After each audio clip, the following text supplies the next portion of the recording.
Welcome back. Now, this show is all about the possibility that we could have been here before in a past life. So far, we've seen TV and radio personality Neil Fox take part in a regression session where he appeared to recall the life of Thomas, a 15th century carpenter who fought for revenge and murdered a baron.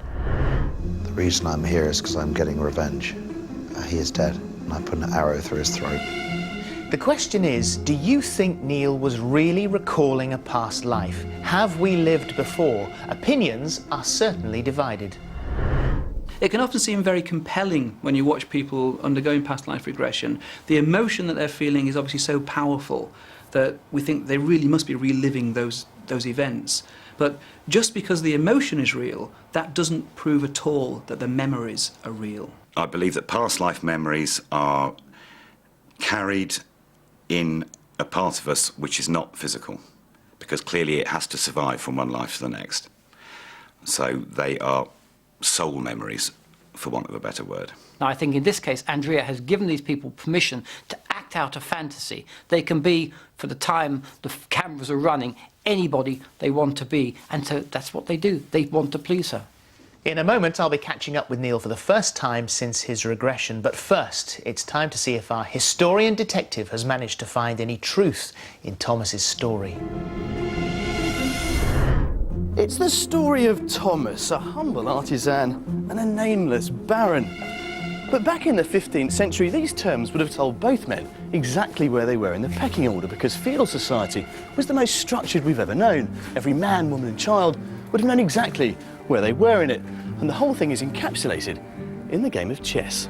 Now, the question is, how could a mere pawn take on a knight of the realm and get away with it? In unpacking this story, we've discovered an extraordinary tale, and this is how it starts.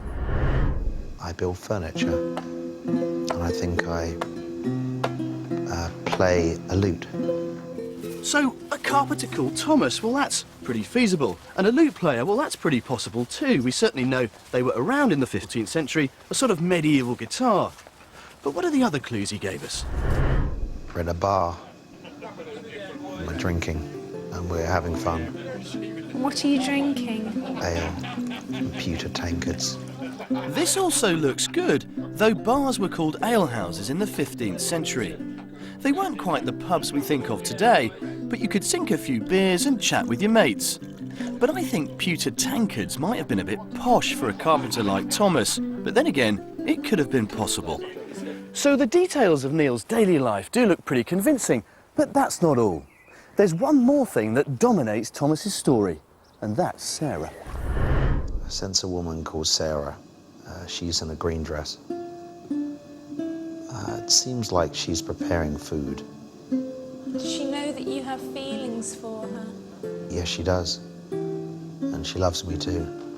If we go back to the feudal system, that rigid and ruthless structure, it does seem impossible that a man like Thomas could get away with marrying the daughter of a wealthy baron. Love, though, is at the root of Thomas's story. It brings him ultimate happiness, but it's also the root of his problems. And it's in understanding those problems that the key to Neil's regression really lies. For some reason, I'm not allowed to see her. I am being arrested by people because I love Sarah. As Lord of the Land, it's likely that the Baron could have arranged for Thomas's arrest. He doesn't want me seeing his girl. According to Neil, it's Thomas's bitterness towards the Baron that leads him back after 7 long years in prison to seek his revenge. What happened to the Baron? He is dead. Who killed him? I did. I put an arrow through his throat.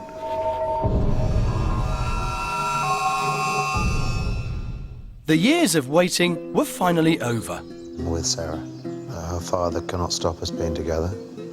We have children now. But hang on, just how could Thomas the carpenter have pulled this off?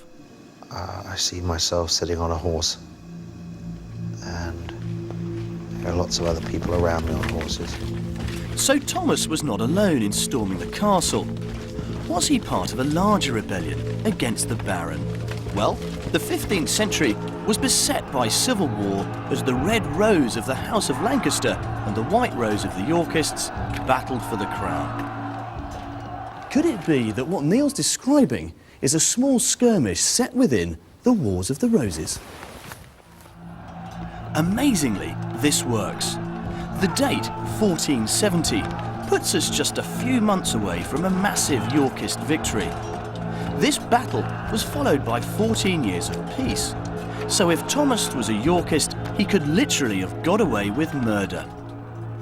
On the face of it, Neil's regression did sound like a fanciful tale, but once we got into it, the detail did match up quite favourably with the known history.